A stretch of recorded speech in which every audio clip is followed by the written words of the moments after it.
नांदेड़ में अतिक्रमण के खिलाफ की जा रही कार्रवाई पर फौरी रोक, पेशगी इत्तला के बगैर कार्रवाई न करने की हिदायत। नांदेड़ जिला कलेक्टर राहुल कर्डिले ने म्युनिसिपल कॉरपोरेशन के अतिक्रमण विभाग की जानिब से गैर कानूनी तजावीज़ात के खिलाफ जारी कार्रवाई फौरी तौर पर रोक लगाते हुए वाज़ेह हिदायत दी है कि आइंदा किसी भी कार्रवाई से कबल मुनासिब मनसूबाबंदी, पेशगी इत्तला और मुतल्लिका फरीक़ीन को एतमाद में लेना ज़रूरी होगा।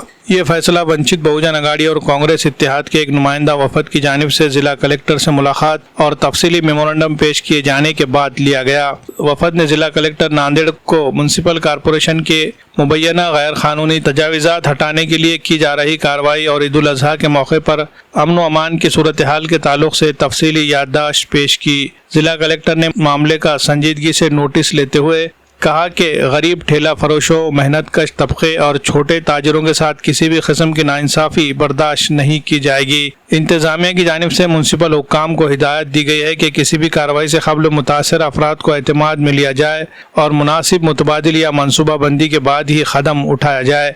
इस मौके पर ईद उल अज़हा के दौरान कानूनी दायरे में अंजाम दी जाने वाली कुर्बानी और गोश्त के ट्रांसपोर्टेशन के मामले पर भी गुफ्तगू हुई। जिला कलेक्टर ने वफद को यकीन दहानी कराई कि किसी भी तीसरे फरीक या खुद साख्ता गौरक्षक तंजीम को कानून हाथ में लेने या कुर्बानी के अमल में मदाखलत की इजाज़त नहीं दी जाएगी। पुलिस इंतजामिया को इस सिलसिले में वाज़ेह हिदायत जारी करने का भी यकीन दिलाया गया।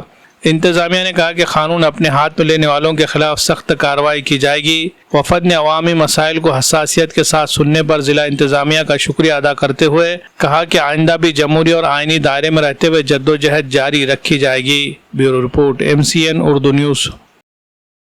महानगरपालिकेमध्ये गेल्या 5-6 वर्षापासून प्रशासक राज होतं, पण जानेवारी महिन्यामध्ये निवडणुका होऊन लोकांनी आपले प्रतिनिधी निवडून दिलेले आहेत आणि आज महानगरपालिकेच्या सभागृहामध्ये लोकप्रतिनिधी निवडून दिलेले आहेत।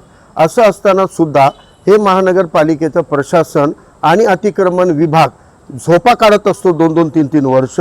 अतिक्रमण बसताना हप्ते घेण्याचं काम यांचे अधिकारी करतात आणि 3 वर्षात एकदाच मग पूर्ण शहराला अंगावर घेतात आणि गोरगरीब फेरीवाल्यांना याचा फटका बसतो। आज आम्ही कलेक्टर साहेबांना सांगितलं की जिल्हा प्रशासक म्हणून आपण मनपाला या सूचना द्या की नियमित अतिक्रमण काढण्याची कारवाई करा, पण फक्त फुटपाथवर बसलेले फेरीवाले, भाजीवाले अडचण नाही आहेत। अरुंद रस्ते आहेत, पार्किंगला अपुरी जागा आहे आणि मोठमोठ्या संकुलामध्ये कॉम्प्लेक्समध्ये पार्किंग काढलेली नाही, मोठमोठ्या इमारतींनी पार्किंग काढली नाही, त्यांच्या गाड्या सगळ्या रोडवर येतात। रोडवर येलेल्या गाड्या उचलण्याची महापालिकेला टेंडर नाही, टोईंग करण्याची फॅसिलिटी नाही, मग लोकांमध्ये कशी शिस्त लागणार आहे? तुम्ही फक्त गोरगरिबांना फटके मारून आणि ऑटो स्टॉपवाल्यांना फटके मारून वाहतुकीची कोंडी सोडू शकत नाही। म्हणून आम्ही कलेक्टर साहेबांना सांगितलं की नगरसेवकांना, फेरीवाला समितीला आणि सामाजिक कार्यकर्त्यांना विश्वासात घ्या, एरियानिहाय नियोजन करा, जिथे फेरीवाले आहेत त्यांना पर्यायी जागा द्या।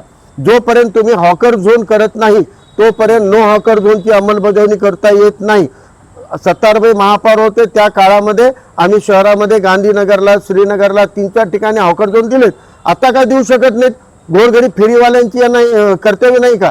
जे भाजीपाला आणि फळ विक्रेत्यांच्या हक्काच्या जागा होत्या, तरोडेकर मार्केट होतं मोंढ्याला, वजिराबादला तरोडेकर मार्केट होतं, महात्मा फुले मंडी होती ITIला, हे सगळे विकून खाल्ले यांनी खाजगीकरण आणि लोकांच्या भागीदारीमध्ये आणि त्यांच्या हक्काच्या जागा पूर्ण काळाबाजारी करून विकलेत। मग आता या लोकांनी कुठं झाला पाहिजे?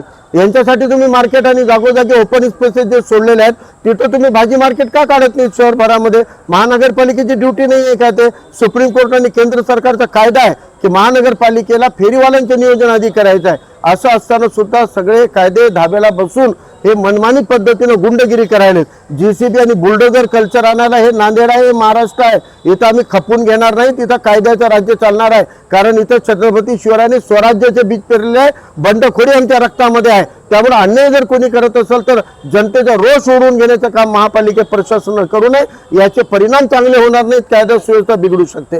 दुसरा मुद्दा आज कलेक्टर साहेबांना आम्ही सांगितलं की जी बकरी ईद यायली याच्यामध्ये कायद्यानं बंधन घातलेल्या कायद्याच्या चौकटीत बकरी ईद साजरी होत असताना सुद्धा काही असामाजिक तत्व, काही समाजकंटक बेकायदेशीर संघटनेच्या नावानं गाड्या अडवण्याचं काम, मांस मटण अडवण्याचं काम करतात. आम्ही जिल्हा प्रशासनाला सांगितलेलं आहे, जर या पद्धतीचं कोणी गोंधळ घालण्याचं आणि अतिरेक करण्याचं काम केलं तर कायदा सुव्यवस्था बिघडू शकते. म्हणून पोलिसांनी अशा संघटनांची बैठक घ्यावी, त्यांना तंबी द्यावी की सगळ्यांना हर्षोल्लासामध्ये सण साजरे करायचं स्वातंत्र्य आहे.